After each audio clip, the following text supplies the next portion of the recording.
हरिओम. अमृतानुभव योगदास श्री जय गणेश जोशी यांचे प्रवचन. अध्याय 7. अज्ञानखंडन. ओवी क्रमांक 170. का प्रभेचा उभळा दीपप्रकाशे संचला, तैसा चैतन्य गिवसला चिद्रूप स्फुरे. अर्थात दिवा स्वतःच्याच प्रकाशाच्या प्रभेमध्ये उजळतो, त्याप्रमाणे आत्मपरब्रह्म सतत स्वयं चैतन्याने स्फुरत असते. आता एक शेवटचे दिव्याचे उदाहरण देऊन माऊली हे तत्व सांगणे थांबवत आहेत. दिवा पेटला की तो प्रकाशतो आणि त्यामुळे तो उजळतो. हा प्रकाश त्याचा स्वतःचाच असतो. या त्याच्या प्रकाशात त्याच्या स्वतःच्याच उजळण्यामुळे प्रभा तयार होते. ही प्रभा अन्य कोठून येत नाही, ती त्याच्या स्वतःच्या प्रकाशामधूनच निर्माण झालेली असते. ती प्रभा स्वयं असते. ती त्याची प्रभा मोठी विलोभनीय असते. माऊली सांगतात की याचप्रमाणे आत्मपरब्रह्म स्वयं चैतन्यमय आहे, प्रकाशमय आहे, तेजपुंज आहे. ते त्याच्या स्वयं चैतन्याने तेजाळत असते, उजळत असते. त्यामधून प्रभा फाकते. त्यायोगे त्यामधून आत्मपरब्रह्म स्फुरण पावते. यामधून सतत सृष्टी निर्माण होत राहते.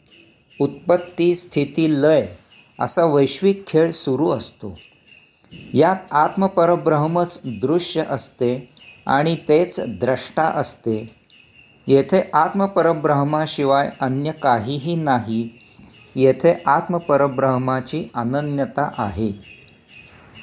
यामुळे जे साक्षात्कारित आहेत, आत्मानुभूती प्राप्त आहेत, आत्मस्वरूप आहेत, त्यांच्या मस्तकाच्या सभोवती तेजोवलय असते. हे तेजोवलय त्यांचा भौतिकापासून सांभाळ करते. ही अशांना विशेष सिद्धी प्राप्त झालेली असते. ओवी क्रमांक 171. ऐसे आपणया आपण आपुले निरीक्षण, करावे येवे विण करीतुची असे. अर्थात त्यायोगे आत्मपरब्रह्म आपले आपणच स्वतःचे निरीक्षण करत असते आणि त्याप्रमाणे येथे वर्तन सतत होत राहते. आपण स्वतः आपले आपणच स्वतःचे सतत निरीक्षण करत असतो.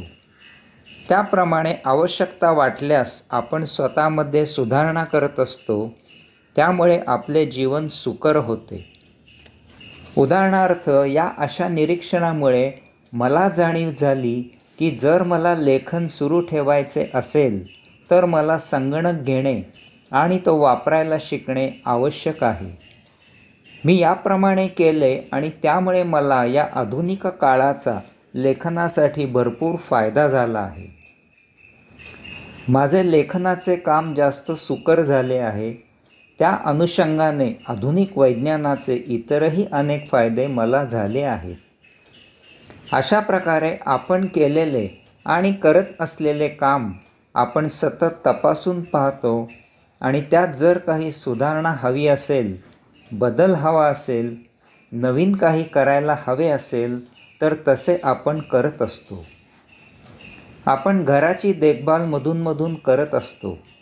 वापरत असलेल्या वस्तूंना तेल पाणी देत असतो. हा अगदी स्वाभाविक नित्य व्यवहार आहे. यायोगे आपण करत असलेले काम सतत उत्तम प्रकारे कार्यरत राहते. माऊली सांगतात की अशाच प्रकारे आत्मपरब्रह्म या ब्रह्मांडामध्ये स्वनिर्मित सृष्टीचे, वस्तुजगताचे सतत निरीक्षण करत असते. त्याची परिपूर्णपणे काळजी घेत असते. त्यात वेळोवेळी आवश्यक त्या सुधारणा करत असते. त्याप्रमाणे ब्रह्मांडात त्यावेळी उलथापालथी घडामोडी होत असतात. तथापि येथे एक मूलभूत फरक आहे. आपण प्रत्येक वेळी मुद्दामहून निरीक्षण करत असतो. त्याप्रमाणे बुद्धी, स्मृती इत्यादी वापरून ठरवून आयोजन नियोजन करून आवश्यक ते बदल करतो. काही वेळा आपल्याला हवे असलेले बदल आपण काही अन्य मर्यादांमुळे कारणांमुळे करू शकत नाही. काही वेळा तडजोड करून आपल्या गरजेत बदल करून आपल्या मूळ कल्पनेपेक्षा निराळ्या प्रकारे सुधारणा करतो.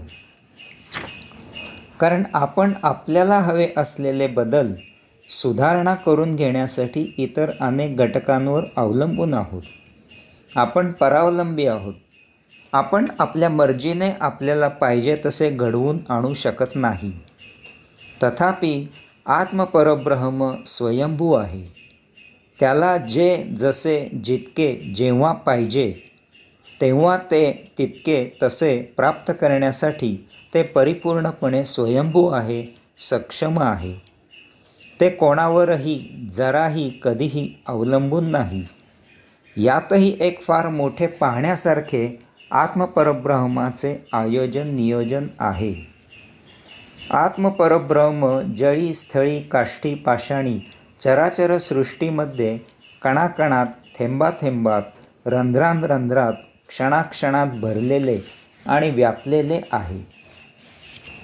त्यामुळे जेथे जेव्हा एक ठराविक पातळीपेक्षा अव्यवस्था होते तेव्हा तेथे त्यात असलेले आत्मपरब्रह्म तेथल्या तेथे त्वरित दुरुस्ती करते. आपल्यासारखे तेथे आयोजन प्रयोजन नियोजन जमवाजमव करत बेत आखत बसावे लागत नाही. कारण आत्मपरब्रह्म स्वयंभू आहे. ते त्याचे ते वर्तन करत असते. ते स्वावलंबी आहे. ते कोणावरही कशासाठीही अवलंबून नाही. तसेच विश्वातील तीच एकमेव महाशक्ती महासत्ता असल्यामुळे तेथे कसलीही कमतरता असत नाही. आत्मपरब्रह्माला जे घडवून आणायचे आहे ते तेथल्या तेथे घडते. यामुळे माऊली या ओवीत सांगतात की हे असे आपोआप स्वयं आणि तेही सतत होत राहते. आपल्याला ते अचानक झाले असे वाटते, परंतु हा आपणच आपल्या स्वार्थासाठी उपभोगांच्या आकर्षणाने निसर्गामध्ये वेळोवेळी केलेल्या बदलाचा दुष्परिणाम असतो. यास्तव नैसर्गिकपणे नियतीने जे दिले आहे त्याचा आनंदाने स्वीकार करावा. त्यातच कैवल्य आहे. ओवी क्रमांक 172. ऐसे हे देखणे न देखणे हे अंधारे चांदणे मा चंद्रासी उणे स्फुरते का. अर्थात चांदणे किंवा अंधार अशा दोन्हीही वेळी चंद्र दिसो किंवा न दिसो चंद्रात उणीव नसते, तो असतोच. याचप्रमाणे आत्मपरब्रह्म सदा सर्वदा सर्वत्र स्फुरत असते. मागील ओवीला पुष्टी देण्यासाठी माऊली येथे एक दृष्टांत देत आहेत. ते सांगतात की चांदणे असताना चंद्र आकाशात असतो आणि आपल्याला तो स्पष्टपणे दिसतोही.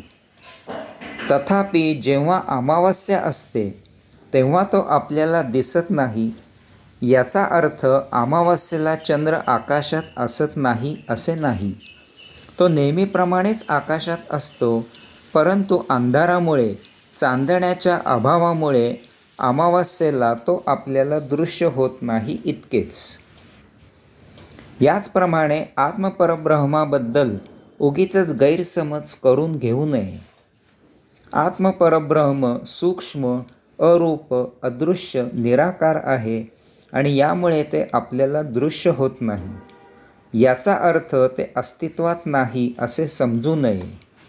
ते जळी स्थळी काष्ठी पाषाणी चराचर सृष्टीमध्ये कणाकणात थेंबाथेंबात रंध्रांत क्षणाक्षणात सदा सर्वदा भरलेले आणि व्यापलेले आहे.